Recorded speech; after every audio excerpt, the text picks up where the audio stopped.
Allez, on reparle des actionnaires activistes. Pourquoi? Parce que le fonds activiste Third Point, qui est l'un des plus agressifs au monde, a pris cette semaine une part dans le groupe suisse de luxe Richemont. Que pensez de ce type de raid boursier? On en parle avec vous, John Plassard. Bonjour John. Bonjour David. Pourquoi Third Point monte au capital de Richemont, propriétaire, il faut le rappeler, de la maison de joaillerie Cartier? On imagine que c'est pour mettre la pression sur la direction pour améliorer les performances. C'est toujours ça le leitmotiv? Ouais, en fait, soyons pas naïfs et allons-y directement. C'est évidemment pour l'argent. Et la société Third a dit clairement que l'évolution du cours de bourse de Richemont ne reflétait pas la qualité de l'entreprise. Donc c'est pour ça qu'ils ont pris une participation dans l'entreprise, comme ils ont fait avec d'autres entreprises, mais dans le but de faire monter le cours de bourse. Et on voit que, évidemment, en définitive, on pourrait les comparer à ce qui avait été reproché à feu Bernard Tapie, qui était de prendre une participation dans les entreprises, les dépecer, comme appellent certains, en vendant des unités les moins performantes, et après essayer de les revendre. Donc évidemment, c'est l'unique but, c'est de faire de l'argent.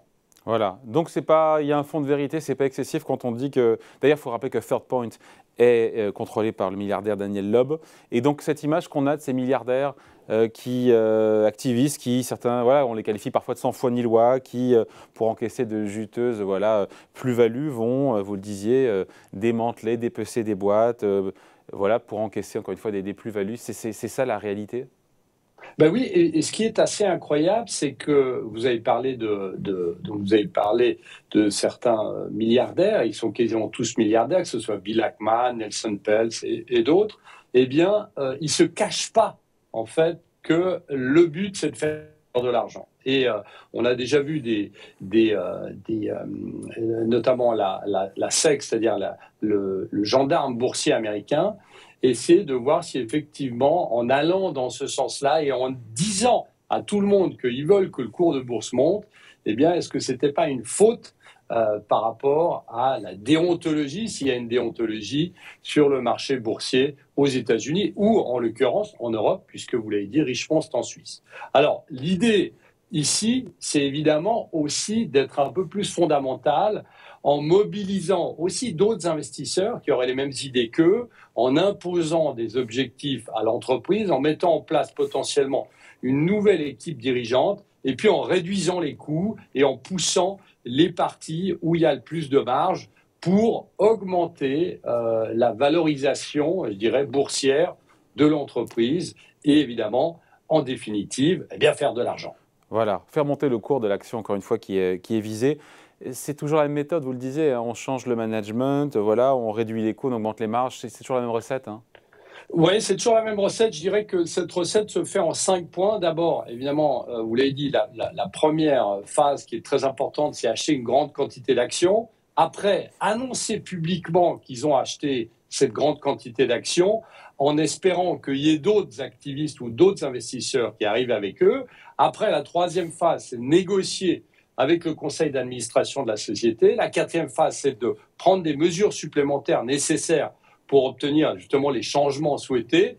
Et la cinquième, évidemment, c'est vendre toutes les actions une fois que les objectifs sont atteints, c'est-à-dire une fois que le cours de bourse a progressé. Ce qui est le cas d'ailleurs, enfin, en tout cas en l'espèce, quand on regarde le jour de cette annonce par la presse qui n'a pas été confirmée par Richemont, l'action du groupe suisse de luxe a pris 3%. C'est comme ça à tous les coups, John, ou ça ne marche pas comme ça? Alors oui, sur l'annonce, effectivement, c'est toujours ça, c'est-à-dire qu'on voit que le cours de bourse monte parce qu'on imagine qu'il y a un raid sur une entreprise. Mais si vous regardez ce qui s'est passé en 2019, eh bien, on voit que vous aviez un taux de réussite donc dans les campagnes des activistes de seulement 17%. Qu'est-ce qu'on appelle taux de réussite pour le coup?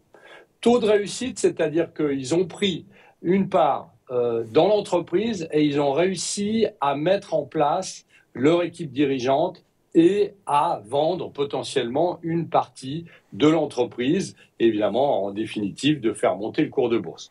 Donc, on voit ici que potentiellement, c'est quelque chose d'extrêmement rentable. Quand ça marche, quand ça marche, évidemment. Et on se souvient aussi que de plus grandes sociétés comme Nestlé, par exemple, dont certains activistes avaient pris aussi des parts en voulant que la société soit réorganisée et n'y avait pas réussi. Et donc, le cours de bourse n'avait pas vraiment évolué. C'est-à-dire qu'il a évolué en fonction des résultats de l'entreprise, mais pas des raids de ses activistes. Donc, il faut faire très attention ici, pour la simple et bonne raison que ça ne marche pas à chaque fois. Sur le court terme, vous l'avez dit, sur le court terme, bien évidemment, on voit que le cours de bourse monte de ces entreprises. On l'a vu aussi sur d'autres entreprises américaines. Et ce qu'il faut aussi rappeler, c'est que vous avez aussi des activistes qui ne prennent pas des parts, mais qui vendent, donc qui shortent des actions, qui vendent à découvert des actions de certaines entreprises qui considèrent très mal gérées. Et donc, on a un peu l'effet inverse parce qu'on a le cours de bourse qui baisse, en tout cas sur le court terme. Quel historique de performance on a sur ces types de campagnes, encore une fois, de montée en puissance d'un fonds activiste avec changement de management? Les fameux 17%, quand ils réussissent, encore une fois, à bouger un peu les choses en interne? Écoutez, on voit que globalement, sur le court terme, c'est quelque chose qui fonctionne sur les premières semaines, sur les 2 premières semaines à 1 mois. Historiquement, ça fonctionne dans plus de 50% des cas. Mais ici, il faut voir que les investisseurs finaux attendent de voir si effectivement l'entreprise, le raid se fait d'un commun accord avec la société dirigeante et avec potentiellement les nouveaux dirigeants de l'entreprise qui sont donc les nouveaux actionnaires, non pas principaux évidemment, mais donc je dirais sur les 2 premières semaines à 1 mois, ça fonctionne, mais c'est après que ça pose un peu problème parce que déjà ça prend du temps. Après, évidemment, ça coûte, puisqu'il faut prendre des parts non négligeables dans les entreprises pour pouvoir parler lors des assemblées générales et avoir un poids assez important. Donc, en définitive, ça vous l'avez dit, les 17%, c'est ce qui a été mis en place en 2019. Ce qui veut dire que la hausse du cours d'une boîte qui est visée par un fonds activiste, elle n'est pas certaine du tout de progresser, puisque dans 80% des cas, il ne se passe rien, quoi. Exactement. Il ne se passe rien, en tout cas pas en lien avec l'activiste. Voilà, c'est un peu plus sur le plus long terme, mais effectivement, pour l'activiste, si ça fonctionne, évidemment, c'est le jackpot, et ceux qui l'auraient suivi. Et c'est très intéressant de regarder qu'en bourse, alors vous pouvez voir dans la presse que font ces fameux activistes, mais vous avez plusieurs ETF qui retracent les raids de ces activistes et qu'on peut suivre en bourse et dans lesquels on peut investir. Vous avez notamment le triple D AX US ou le ACTV US qui sont des ETF qui retracent les raids et les prises de participation de ces fameux activistes dans des entreprises. Ça donne quoi Ils ont fait des ETF sur les fonds activistes, incroyable ça. Écoutez, ça fonctionne assez bien parce que si vous prenez par exemple le ACTV US, on voit qu'on est à des niveaux records cette année, mais qui ne reflètent pas spécialement, et c'est ça qu'il faut rappeler, qui ne reflètent pas spécialement le RAID, mais qui reflètent au contraire la qualité de l'entreprise dans laquelle ont acquis ces entreprises. Et donc, on voit que, par exemple, si vous prenez le cas d'une société comme Richemont, elle a quand même progressé avec le rebond récent qu'on a eu sur le luxe, qui n'avait rien à voir avec ce raid de Third Point. Dans le fond, on se quitte là-dessus, John, mais cette pression des actionnaires activistes, est-ce que fondamentalement, c'est une mauvaise chose? C'est vrai qu'on les accuse souvent de couper, parce qu'il faut couper, il faut remettre de la marge, donc on coupe dans la recherche et le développement, on coupe dans les nouveaux investissements. Est-ce que c'est vrai ou c'est pas vrai? Et encore une fois, une boîte qui est mal gérée, c'est pas idiot, en tout cas qui n'est pas optimisée, c'est pas idiot de lui mettre un peu la pression, non? Vous avez tout à fait raison.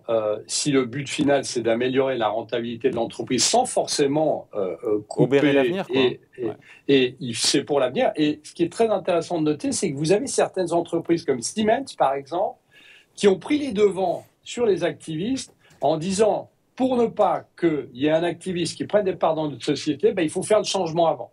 Et on l'a vu il y a quelques années de ça, Siemens avait eux-mêmes procédé à des changements structurels dans l'entreprise dans le but non caché de ne pas se faire attaquer par des activistes. Donc on voit que dans certains cas, évidemment si ça ne coûte pas la place à des employés, eh bien, on voit ici que dans certains cas, eh bien, c'est pas un mal et ça met en avant potentiellement, eh bien, une gestion qui est peut-être une gestion qui n'est pas dirigée vers le futur. Donc, c'est pas si mal que ça dans certains cas.